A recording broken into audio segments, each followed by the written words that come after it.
गांव में जेठ की तपती दोपहर थी। धूप ऐसी पड़ रही थी कि छत पर रखा लोटा भी गर्म हो जाए।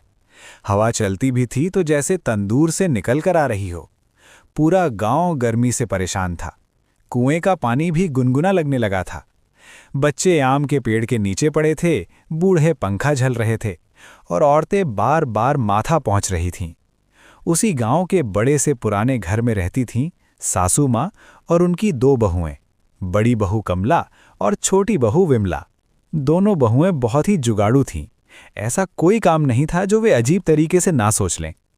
एक दिन दोपहर में सासू माँ आंगन में बैठी बैठी पसीना पोंछते हुए बोलीं, हाय राम, इतनी गर्मी है कि लगता है आज तो घर ही पिघल जाएगा। तभी बड़ी बहू कमला की आंखें चमक उठीं। अम्मा, अगर गर्मी इतनी बढ़ गई है तो क्यों ना हम बर्फ का घर बना ले। सासू माँ ने पंखा रोककर उसकी तरफ देखा। कहाँ? बर्फ का घर? छोटी बहू विमला भी उछल पड़ी। अरे हाँ अम्मा, शहर में लोग बड़े बड़े जुगाड़ करते हैं। हम गांव में बर्फ का घर बनाएंगे, अंदर ठंडक ही ठंडक रहेगी। सासू माँ ने माथा पकड़ लिया। तुम दोनों का दिमाग गर्मी में उबल गया है क्या? लेकिन दोनों बहुएं तो ठान चुकी थीं। अगली सुबह दोनों बहुएं बड़ी बड़ी टोकरी लेकर बाजार पहुंच गईं। भैया, हमें थोड़ी नहीं बहुत सारी बर्फ चाहिए। बर्फ वाला चौंक गया। इतनी बर्फ? शादी में शरबत बनाना है क्या?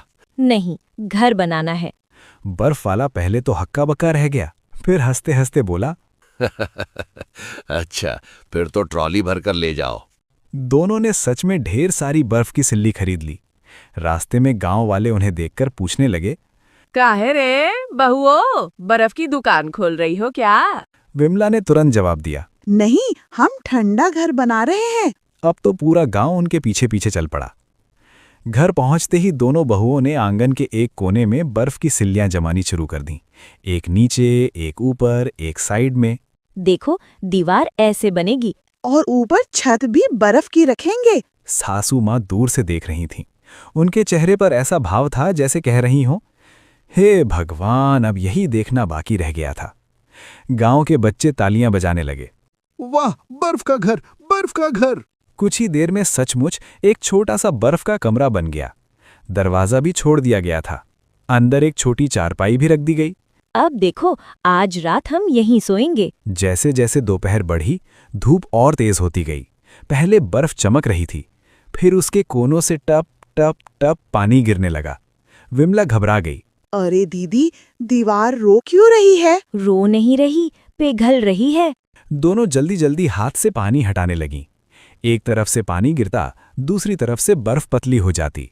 कुछ ही देर में ऊपर की एक सिल्ली धड़ाम से नीचे गिर पड़ी। बच्चे जोर जोर से हंसने लगे। मैं पहले ही कह रही थी, ये घर नहीं, शरबत की दुकान बन जाएगी। लेकिन बहुएं हार मानने वालों में से नहीं थीं। ठीक है, बर्फ पिघल रही है क्योंकि धूप लग रही है। अगर हम इसके ऊपर चादर डाल दे तो? और ऊपर से पंखा चला दें। बस फिर क्या था। दोनों ने बर्फ के घर के ऊपर पुरानी चादर, बांस की चटाई और टाट डाल दिया। फिर एक पुराना टेबल फैन लाकर सामने रख दिया। अब बर्फ वाला कमरा थोड़ा संभल गया। अंदर ठंडक भी लगने लगी। गांव की औरतें भी देखने आने लगीं। अरे बहू, ये तो बड़ा मजेदार जुगाड़ है। सासू माँ अब भी शक भरी नजरों से देख रही थीं। शाम होते होते गर्मी थोड़ी कम हुई। अब बर्फ का घर सच में अच्छा लगने लगा। अंदर घुसते ही ठंडी ठंडी हवा जैसी महसूस होती थी। कमला और विमला ने अंदर बैठकर आम खाए, ठंडा पानी पिया और खूब मजे किए। अम्मा, आइए ना, अंदर बैठिए। हम नहीं जाएंगे उस पिघलते मकान में। लेकिन जब गर्मी से बेहाल हुई तो सासू माँ भी धीरे धीरे अंदर आकर बैठ गईं। अरे वाह, ये तो सच में ठंडा है। अब तो सासू माँ भी खुश हो गईं। लेकिन असली मजा अभी बाकी था।